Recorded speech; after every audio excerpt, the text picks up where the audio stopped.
ಮುಂದಿನ ಸುದ್ದಿಗೆ ಹೋಗೋಣ ಕ್ವಿಕ್ಕಾಗಿ. ಡೆಲ್ಲಿಯಲ್ಲಿ ನಡೆದ ಬಾಂಬ್ ಬ್ಲಾಸ್ಟಿಗೆ ಸಂಬಂಧಪಟ್ಟಂತೆ ಅಮೀರ್ ರಶೀದ್ ಅನ್ನುವಂಥ ಇನ್ನೊಬ್ಬ ಅರೆಸ್ಟ್. I-20 ಕಾರ್ ಬ್ಲಾಸ್ಟ್ ಆಗಿತ್ತಲ್ಲ, ಆ ಕಾರಿನ ಮಾಲೀಕ. ಈ ಅಮೀರ್ ರಶೀದ್ ಹೆಸರಲ್ಲಿ ಕಾರ್ ರಿಜಿಸ್ಟರ್ಡ್ ಆಗಿತ್ತು. ಏನು ಆರೋಪದ ಮೇಲೆ ಅರೆಸ್ಟು? ಬಾಂಬರ್ ಉಮರ್ ನಬಿಗೆ ಸಹಾಯ ಮಾಡಿದ ಆರೋಪ. ಬರೀ ಕಾರ್ ಕೊಟ್ಟಿದ್ದಷ್ಟೇ ಅಲ್ಲ, ಬೇರೆ ಬೇರೆ ರೀತಿಯ ಸಹಾಯವನ್ನು ಮಾಡಿದ್ದಂತೆ ಈತ. NIA ಅವರು ಕಸ್ಟಡಿಗೆ ತಗೊಂಡ್ರು, ನ್ಯಾಯಾಲಯದ ಮುಂದೆ ಹಾಜರುಪಡಿಸಿದ್ರು. ಅಮೀರ್ ರಶೀದ್ ಅಂತ ದೆಹಲಿ ಸೆಷನ್ಸ್ ಕೋರ್ಟ್ ಮುಂದೆ ಹಾಜರುಪಡಿಸಿದ್ದಾರೆ. ಒಂದು ಅರ್ಥ ಮಾಡ್ಕೋಬೇಕು. ಇವತ್ತು ನಾನು ಸೋಷಿಯಲ್ ಮೀಡಿಯಾದಲ್ಲಿ ಚರ್ಚೆ ನೋಡ್ತಾ ಇದ್ದೆ, ನಾನು ಬಂಧಿಸಿ ನಿರಪರಾಧಿಗಳು ಎಂದು ಬಿಡುಗಡೆ ಮಾಡಿಬಿಟ್ರು ಅಂತ. ಹಾಗೆಲ್ಲ ಇರಲ್ಲ ಸ್ವಾಮಿ, ಕಾನೂನು ತಿಳ್ಕೊಂಡವ್ರು ಅಂಥವನ್ನೆಲ್ಲ ಹೇಳಲ್ಲ. ವಿಚಾರಣೆಗಾಗಿ ನೂರಾರು ಸಾವಿರಾರು ಜನರನ್ನು ಕರೆಸಬಹುದು, ವಿಚಾರಣೆಗಾಗಿ. ಹಾಗೆ ಕರೆಸಿದವರನ್ನ ವಿಚಾರಣೆ ನಡೆಸಿದಾಗ ಇವನೇನು ತಪ್ಪಿತಸ್ಥ ಅಲ್ಲ ಅಂತ ಗೊತ್ತಾಗತ್ತೆ ರೀ. ವಿಚಾರಣೆ ನಡೆಸಿದಾಗ ಆಯ್ತು ನೀನು ಹೋಗು ಅಂತಾರೆ.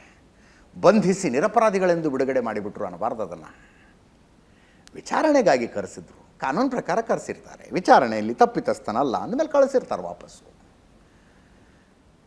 ನಿರಪರಾಧಿಗಳೆಂದು ಬಿಡುಗಡೆ ಮಾಡುವ ಅಧಿಕಾರ ಇರೋದು ನ್ಯಾಯಾಲಯಕ್ಕೆ. ತನಿಖೆ ನಡೆಸಿ ಆನ್ ರೆಕಾರ್ಡ್ ಈಗ ಈತನ ತಗೊಂಡ್ಬಂದಿದ್ದಾರೆ, ನ್ಯಾಯಾಲಯದ ಮುಂದೆ ಹಾಜರುಪಡಿಸಿದ್ದಾರೆ. ವಿಚಾರಣೆ ನಡೆಸಿ ಜೈಲಿಗೆ ಬಿಟ್ಟು ಬರ್ತಾರೆ ಈತನನ್ನು.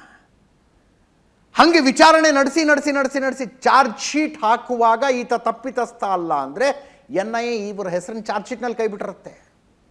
ಆವಾಗ ತನಿಖೆಯ ಹಂತದಲ್ಲೇ ನಿರಪರಾಧಿ ಎಂದು ಸಾಬೀತಾದರು ಅಂತ ಹೇಳಬಹುದು. ವಿಚಾರಣೆಯ ಹಂತದಲ್ಲಲ್ಲ. ಬಂಧಿಸಿದ್ದರು ಅನ್ನಬಾರ್ದು, ಅದನ್ನು ಬಂಧಿಸಿದ್ದರು ಅಲ್ಲ, ಅದು ಕಸ್ಟಡಿಗೆ ತಗೊಂಡ್ರು ಅಂತ ಹೇಳೋದಕ್ಕೆ ನಾವು ಹಿಂದೆ ಮುಂದೆ ಮಾಡ್ತೀವಿ. ಅಂಥದ್ರಲ್ಲಿ ಕೆಲವರು ಬಂಧಿಸಿ ನಿರಪರಾಧಿಗಳೆಂದು ಬಿಡುಗಡೆ ಮಾಡಿದರು, ಬಂಧಿಸಿ ನಿರಪರಾಧಿಗಳೆಂದು ಬಿಡುಗಡೆ ಮಾಡಿದರು ಅಂತ ಬರಿತಾ ಇದ್ದಾರೆ. ಎನಿವೇಸ್, I-20 ಕಾರಿನ ಮಾಲೀಕ ಅರೆಸ್ಟು, ನ್ಯಾಯಾಲಯದ ಮುಂದೆ ಪಡಿಸಲಾಗಿದೆ. ಈ ಮಧ್ಯದಲ್ಲಿ ಡಾಕ್ಟರ್ ಉಮರ್ ನಬಿ ಏನು ಸತ್ತೋದ್ನಲ್ಲ ಅಲ್ಲಿ ಬ್ಲಾಸ್ಟಲ್ಲಿ, ಆ ಕಾರಿನ ಸ್ಟಿಯರಿಂಗ್ ಕೆಳಗಡೆ ಭಾಗ ಹೊತ್ಕೊಂಡು ಉರಿದ ಮೇಲೆ ಅಲ್ಲೊಂದು ಕಾಲು ಸಿಕ್ಕಿದೆ. ಕಾಲಿನಲ್ಲಿ ಶೂ ಇದೆ. ಶೂನಲ್ಲಿ ಮೆಟಲನ್ನು ವಶಪಡಿಸಿಕೊಂಡಿದ್ದಾರೆ. ಮೆಟಲ್ಲು ಅಂದರೆ shoe bombing is a modus operandi of ಟೆರರಿಸ್ಟ್ಸ್.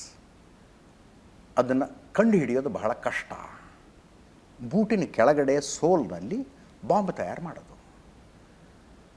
I-20 ಕಾರಿನ ಸ್ಟಿಯರಿಂಗ್ ಕೆಳಗಡೆ ಛಿದ್ರಗೊಂಡಂಥ ಒಂದು ಕಾಲು ಶೂ ಸಮೇತ ಸಿಕ್ಕಿದೆ ಅಂದರೆ ಅದು ಕಾಲು ಒಂದೇ ಅಂತ. ಮತ್ತೆ DNA ಟೆಸ್ಟ್ ಮಾಡಿದ್ರೆ ಗೊತ್ತಾಗ್ಬಿಡುತ್ತೆ. ಆ ಶೂನಲ್ಲಿದ್ದಂಥ ಮೆಟಲ್ಲು NIA ಅಲರ್ಟ್ ಮಾಡಿದೆ. ಶೂ ಬಾಂಬನ್ನು ಮಾಡ್ತಿದ್ನ ಈತ ಅಂತ. ಈತನ ಬೂಟಿನ ಸೋಲಿನೊಳಗೆ ಬಾಂಬ್ ಇತ್ತ ಅಂತ. ಅದರ್ವೈಸ್ ಅಂಥ ಹೆವಿ ಮೆಟಲ್ ಅಲ್ಲಿ ಯಾಕೆ ಬರುತ್ತೆ? ಬೂಟಿನೊಳಗೆ ಯಾಕೆ ಹೆವಿ ಮೆಟಲ್ ಬರುತ್ತೆ? ಅದರ ತನಿಖೆ ನಡೀತಾ ಇದೆ. TATP ಅಂತ ಕರೀತಾರೆ. ಬಹಳ ಅಂದರೆ ಬಹಳ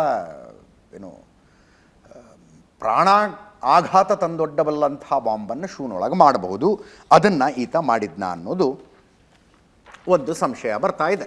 ಈ ಮಧ್ಯೆ ಗೃಹ ಸಚಿವ ಅಮಿತ್ ಶಾ ಅವರು ಪಾತಾಳ ಲೋಕದಲ್ಲಿದ್ದರೂ ದೆಹಲಿ ಸ್ಫೋಟಕ್ಕೆ ಕಾರಣರಾದವ್ರನ್ನ ಬಿಡೋದಿಲ್ಲ ಅಂದರು. ಪಾತಾಳ ಲೋಕದಿದ್ದರೂ ಬಿಡೋದಿಲ್ಲ, ಕಠಿಣಾತಿ ಕಠಿಣ ಶಿಕ್ಷೆ ಕೊಡ್ತೀವಿ, ಭಯೋತ್ಪಾದನೆಯನ್ನು ಬೇರು ಸಮೇತ ಕಿತ್ತು ಹಾಕುವುದಕ್ಕೆ ನಮ್ಮ ಸರ್ಕಾರ ಬದ್ಧವಾಗಿದೆ. ಅಮಿತ್ ಶಾ ಅವರ ಸ್ಟೇಟ್ಮೆಂಟ್. ಜನರಲ್ ಉಪೇಂದ್ರ ದ್ವಿವೇದಿ ಕೂಡ ಮಾತಾಡಿದ್ದಾರೆ, ಸೇನಾ ಮುಖ್ಯಸ್ಥರು.